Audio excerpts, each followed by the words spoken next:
your world premiere. How are you doing? I'm fine. I'm more concerned about the room here, who experienced it for the first time. I actually want to start talking about how you came about this story. Let's start at the beginning, and then we end at how everybody's doing now. So, how did you come about this story? Well, I accidentally heard about Sinkaness and Hussein through the research to another production, and I saw a picture of Sinkaness with Masho, and it struck me that she didn't look like what I imagined would be a mother who gave away her child for adoption. But I was told by the adoption agency that she was dying and it was her last choice, but I just wanted to meet this mother who were going to give away her children. And did you think it was going to be a happy story at that time? Yes, I thought it would be sad, but with hope for the child, that it would be this mother's like a Christ story in some way, that she gave away her child and gave life to another mother who would give this child a better life. I thought adoption was a good thing at that point. So that's how it started.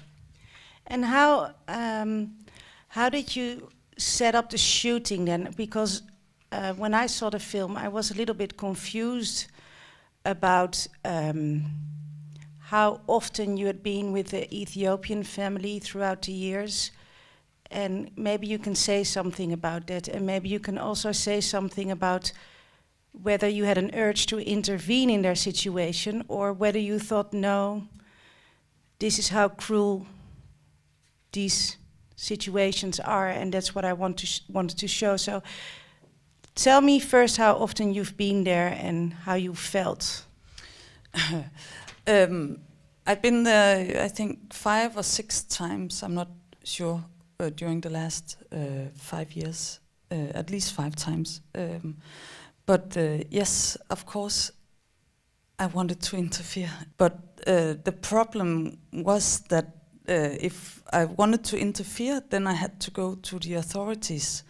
And the authorities was kind of the ones who were condoning the crime. But did you talk to the Ethiopian parents about what was going on with Mashu and Roba, or didn't you do that at all? Yes, every time I asked, but I also had a loyalty conflict, because I also had a loyalty towards the Danish parents. It was through them I got the contact to Sinkaness and Hussein, so I also had to respect. I promised that from the beginning, that I would respect the rules of the adoption. And they didn't want an open adoption, they didn't want an open communication. But that wasn't, it still wasn't enough for Sinkaness and Hussein, because they want to have a formally contact to Masho. They want what they've been promised from the adoption agency. That's their frustration. I'm intrigued by the fact that the adoption agency is talking to them like, we're all family, you're my sister, I'm your brother, we all be family, and they really have the idea that they're going to have an extended family. Mm-hmm. Did you know that that wasn't the case, or did you think at that time as well that that was the case, that that's how it was going to be perceived? I didn't have a very good translation in the beginning, so a lot of the things has also occurred to me through the translation work, because I could sense this doesn't really look right. But what they actually said, the actual promises, hasn't occurred to me until afterwards, when I got the right translation. And maybe we should move to the Danish family now, because then they took the children, and if you watch the film, you immediately start sort of feeling like they do not know how to deal with these kids. How did you perceive that while filming them? I saw 2 people who were really eager to do the right thing, and they read all the right books about how to do the right thing with adopted children, and they went to all the courses they could get into how to become an adoptive parent, and they wanted to do the right thing, but they just kind of get lost on their way. And they were the first to contact the authorities to say there's something wrong in our family, we cannot handle this, and it's too much for us. And but nobody really listened because... And how did you feel then, because when the fantastic psychologist with all the wrong answers, if you ask me, came about, how did you feel about it? Because these are the Danish authorities, these are the people that they were asking for help. It was like being in an American thriller where you think, okay, now the good guys are coming in to straighten things out, and then you find out that the good guys are actually even worse than what you thought were the bad guys, you know. So because of course I hope that now things are going to. All the time I had a hope that they would come to some kind of solution or get some kind of counseling, but they really didn't. And he is the authorities. If I should have done anything, I should have went to him. I want to challenge, you know, that we have this self-picture of we are doing the right thing, and everybody say, why didn't you do anything? But if I did anything, he's the good guy who's coming to solve the problem. That's, yeah. So Morten, then this lovely Katrine comes to you with all these materials shot over 5 years. And how did you deal with the dilemmas in the film? When I got the call about this film, I was thinking about adopting kids myself. So I thought it was, on that personal note, really interesting for me to kind of dive into this thing. And of course there was all these dilemmas, but pretty fast it occurred to me that the most important thing to kind of hold on to in this whole process was to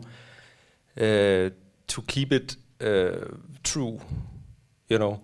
My mantra became to be able to make a film that Masho can watch when she's getting older, when she's old enough to watch this film, because, you know, she's just being pushed around all the time, and nobody's, you know, looking at her really or asking her opinion about anything. So I think the most important thing for me and in the whole thing was to kind of make something that when she's old enough she can watch it and she can see that that is how it really was, you know.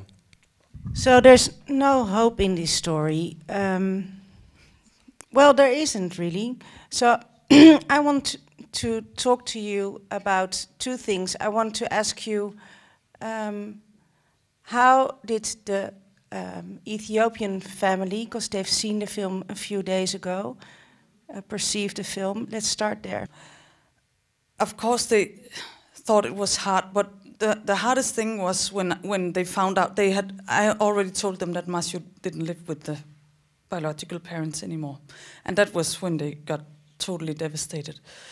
Actually, I think it was a little bit of a relief, because they thought that if she wasn't living with the parents, she must have been sick in some way. And I tried to explain to them, she's not sick, she's in a home, but it's like, does she have some kind of disease? So actually, I think they were a bit relieved, and at the same time, as she said so beautifully, the mother, she said it was really hard to see how rough the Danish mother was towards Masho. And she said, you can't force yourself to make somebody love you. And she also said it's like she's treating her like an adult. Does she want Masho back? No. Why not? Or they think. They're very much a couple in this. They think that she's now used to such a civilized and privileged society that it would be too hard for her to cope with the change back to them. But they wish for her to stay in the orphanage rather than live with the parents, and they want Oba to have a close relationship to her, and they wish to have contact with her, and they wish to cooperate with the people who are treating her. They want to tell them about her psychological characters and help them and have a continuous contact with her. I've got two more questions. Henriette and Gert, how did they react to the film? And what do you think is going to happen to Mashu now? Because the film is going to be aired the 26th of November in Denmark. So 2 last questions, and you can choose. Gert and Henriette, they thought it was hard to see, but they think it's an important movie. They think it's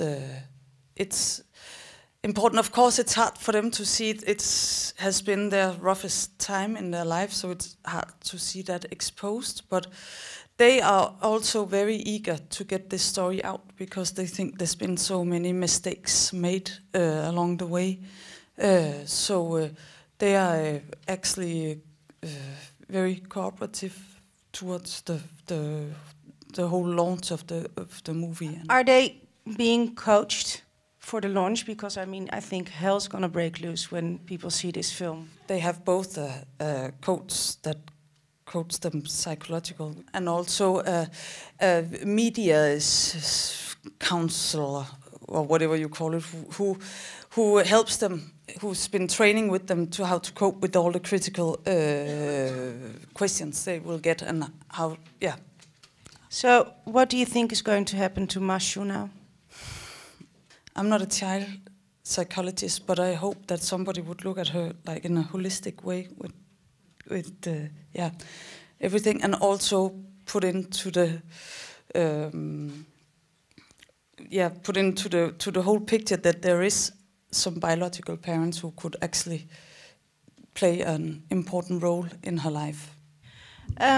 Thank you for explaining the film to us, and thank you very much for attending this screening on behalf of all of us and VPRO Extra. Thank you.